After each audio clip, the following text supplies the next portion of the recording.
medium term, there's still a broad buy bias in silver and gold. So looking at silver, technically, this $31 to $29 region is very strong.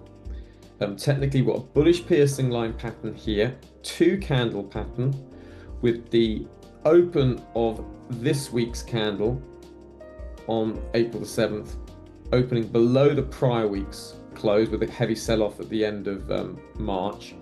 And you can see the close for that week was above the 50% retracement level. Very strong support, sits all across this region now. We also have another level of support with this false break of a Harami inside bar on the weekly chart, mother candle, Harami inside bar. Here's the false break on the 12th of May. And we've seen buyers launch off that. That was what our buy bias was from last week.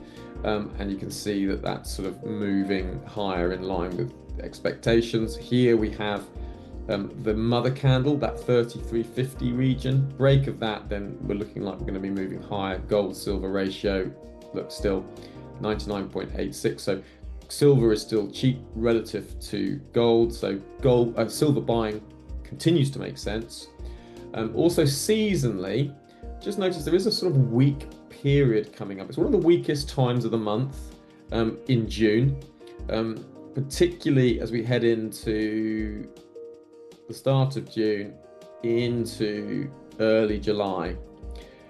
Notice how pronounced that downside is in silver. Seasonally, there's a lot of weakness, and average return 2.82%. So that means that silver seasonally has a pretty weak patch. Now that could be excellent in terms of dip buying. So you can see there is a average return of 2.82%.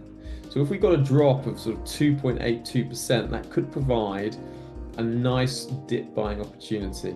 You can see here from there to 2.82%. Yeah, you can see that would be moving back into that Harami inside bar. And if you got an outside move, 5-6%, you've got the 100 exponential moving average.